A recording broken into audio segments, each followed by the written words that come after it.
G'day. This week's a bit of a challenge. This week I'm trying to pick the best places I stayed at in Western Australia. Now, as I'm sure you realise, it's a massive area, I mean half the country. So I tried my darndest and probably got it down to maybe 6 or 7, but I'll try and cull it even more. But there were some places, seriously, it would be such a shame if I cut them out, and everyone would be really annoyed. Why didn't you include such and such? So I'll try and give you my best, if I can, I don't know, 4 or 5, maybe 6. Anywho, let's go. Well, here I am at the Pinnacles. Finally, I'm so excited to be here. Now, the Pinnacles are just out of a little township called Savanti, not far from there. And from there you can actually drive in and do walking tours yourself, or you can do a guided tour. Guided tours I think are reasonably expensive, but it might be the luxurious way of doing it. I didn't choose any of those options. Where I'm staying at the station, for a small fee, you can actually come out with the manager, and the manager will actually take you on his own personal tour of the Pinnacles here. So good. Look how massive they are.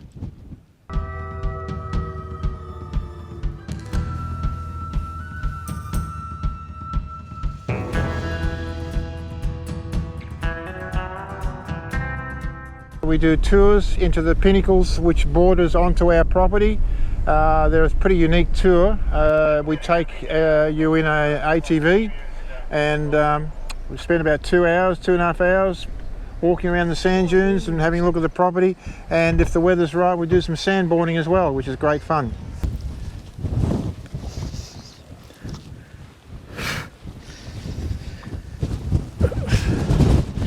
The filming conditions, as you can see, are not the world's best. It was not blowing a small cyclone, being sandblasted by the sand. Oh, well, looks like it's almost time to call it a day and go back and see if I get some of this sand off me. The various nooks and crannies, so to speak. Oh.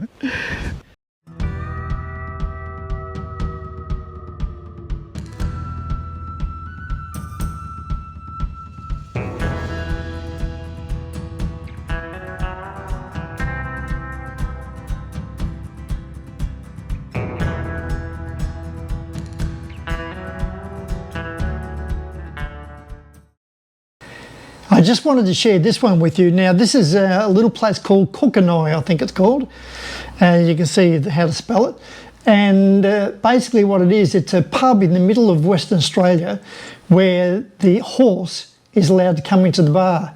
Now, the very day that I went was all very exciting and all looked to be fine. But then when I got close to the horse, he then attacked me. So that was a bit eventful. But I did manage to get into the bar and check it out. So have a look at this. You're not going to believe it, I said, come on mate, you need it on set. And look at him, here he goes.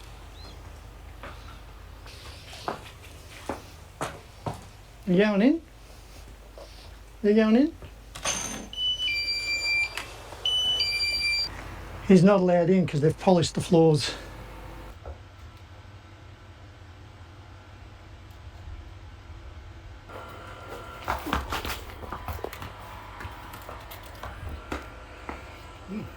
Doesn't like being filmed. I'm in the Kilkenny, I think it's called, pub. Fantastic atmosphere. This is the pub where the horse comes up to the bar. Definitely should come and visit this pub. Lots of memorabilia, and the lady who owns it's a real character.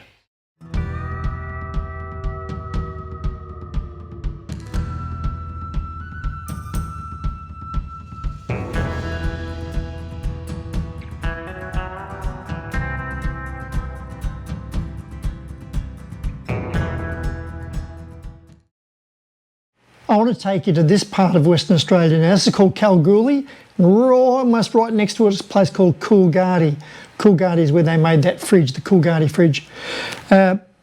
This was very exciting for me because I'd gone and bought myself a metal detector and all the gear, and I was determined to go and find myself a big a big nugget, however. Anyway, go and check out Kalgoorlie and its surrounding area. So I've decided to do some gold fossicking in WA. First of all, you need a miner's right. Now you can either go into the mining department, fill out the form and do it there and then, or you can jump online, fill out the details, send that off, they'll contact you, take your money, then you got a miner's right. And basically if you don't do that and you get caught, $150,000 fine. So not a good start. Next you need to know where to go. You in the Goldfields in WA, basically sort of starts around about Norseman, which I've been to, and then it moves its way all the way up to well, actually goes all the way up to Kimberley, but I'm just going to talk about the area, say Kalgoorlie, Coolgardie, Southern Cross, Kew, and then all the way up to Meekatharra. But there is a great expansive area you can go to. If you're going gold prospecting, there really is only a couple of ways of doing it. You either get yourself a gold detector or you go panning in the creeks. They're a completely different technique. I'm only talking about the gold detector. So yeah, you can either buy them or hire them. Hiring them in Coolgardie, you can't do it. You can hire them in Kalgoorlie, and I think they're around about $250 a day. So you want to be pretty sure that you're getting some good value. Or you can buy them, and look, you can buy the cheapies for a couple of $100s, but you know, you'd be better off just spending it on a good night. They probably range from about $1,400 to about $10,500. I'm an ideas bloke.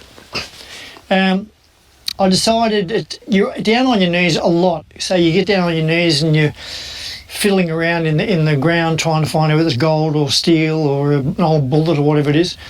So get yourself a pair of thongs. Can be any condition, although if it's fairly thick it'll be good, because you're going to use it as a knee pad.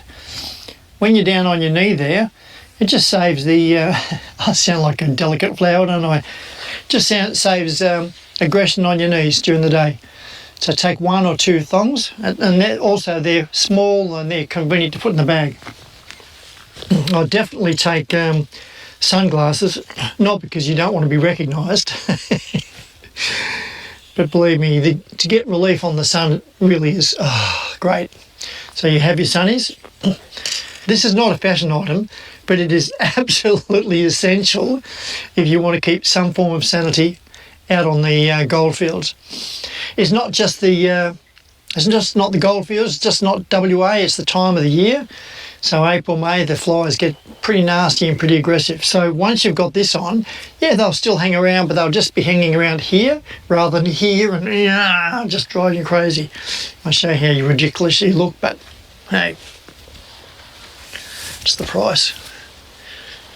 So there's your mosquito net or your fly net, and then make certain you have a hat of some sort on your head to protect yourself from the sun. Walking through, got the gold prospector on, and this is the Mine Lab Gold Monster 1000.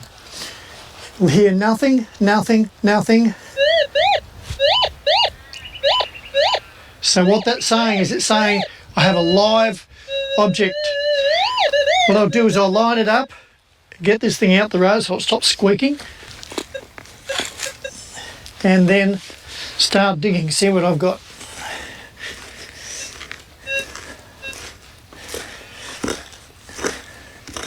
Hopefully a big chunk of gold, or maybe a bullet or piece of lead. Any big rocks I find, I'll just run over the gold detector, and then after that it's time to bring in the toys. So if I remember to bring it, thong, little shovel.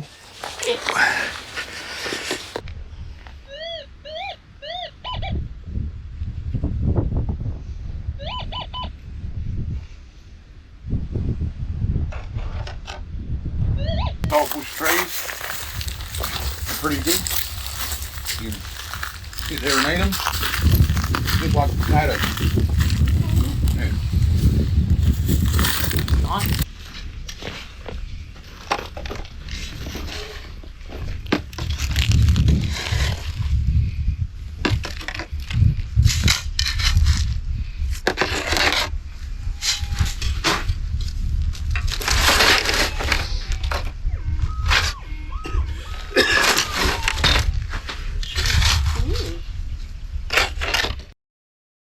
After trying my luck gold prospecting in Kalgoorlie and Coolgardie in the area, I decided to head north. I ended up in a little town just before Leonora, and they have an open cut mine there which is still being mined today. Back in 1898, a guy called Herbert Hoover, you may have heard of him, he ended up becoming the President of the United States. He was in charge there, and they were doing some mining. Now, the reason I want to go and check it out is you can actually stay in Hoover Lodge, and that was just such a treat, absolutely outstanding. The following morning I then checked out the Gwalia ghost town, so that's worth a visit as well.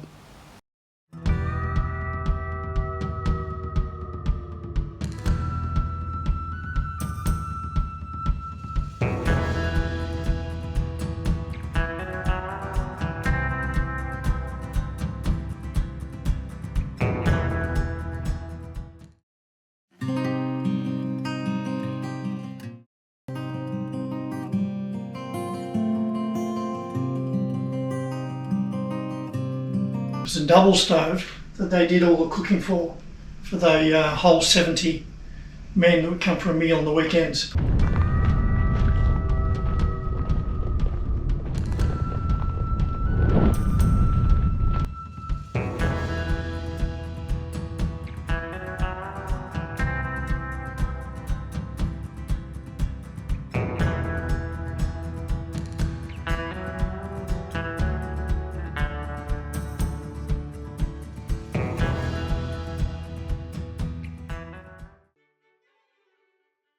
This is the smallest guest room that's available for hire in Hoover House, and I must say it's still pretty good, quite luxurious.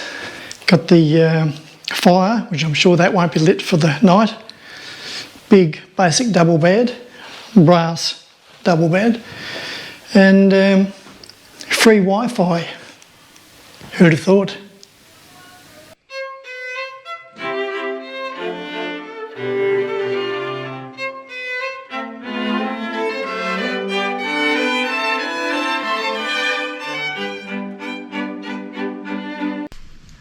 Good morning.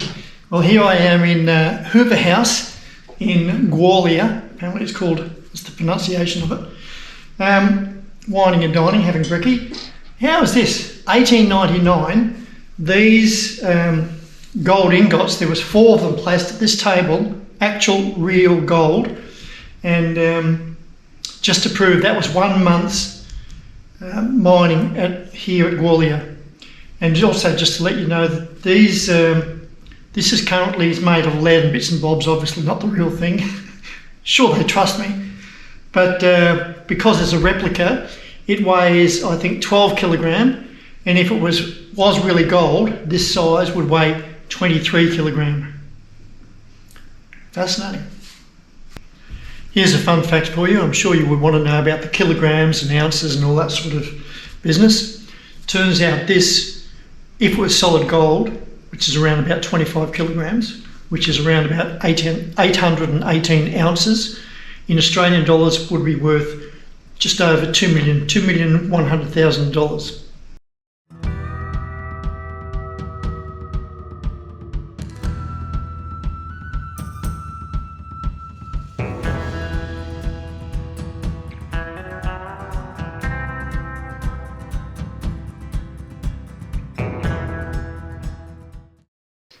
Well, there you have it, a trip down memory lane, the opportunity to walk into a ghost town and see how they lived back in the 1800s.